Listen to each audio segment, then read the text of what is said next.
Hello, konnichiwa minasang! For today's video, mag-unboxing kami ng aming vacuum cleaner. Panoorin natin si Apon mag-unboxing at mag-assemble ng vacuum. Hindi ko naman kasi alam kung paano assemblean yan, kaya naman for the video na lang ako dito sa gilid. Walang ambag ba ganun?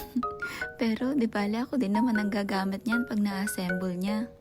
Unti-unti nang napupuno ang bahay ng mga magaganda at high-tech na gamit. Nakaka-excite. Ako tuwang-tuwa, pero si Hapon hindi ko alam kasi wala na daw siyang pera. Sabi ko naman kasi kahit sa second hand shop na lang pwede naman, pero ayaw niya daw akong mahirapan sa paglilinis.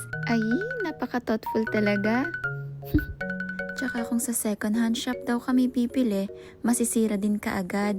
May point nga naman. Ito na nga siya at nasubukan ko na. Guys, natutuwa ako.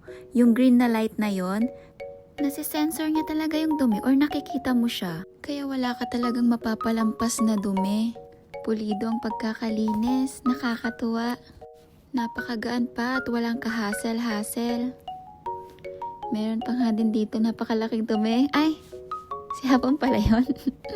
Isasama ko na nga din dito sa video itong aming soy hanky. Grabe din to, ang mahal-mahal. Pero sabi ni Hapon, pag mahal daw ang soy hanky, masarap daw ang kaning maluluto dito. Hindi ko sure pero try natin. Excited na akong gamitin lahat ng yan. Ito nga yung brand niya sa mga gustong bumili dyan. Hanapin nyo lang sa Edion. So ayun lamang po. Maraming salamat sa inyong panonood. Matane!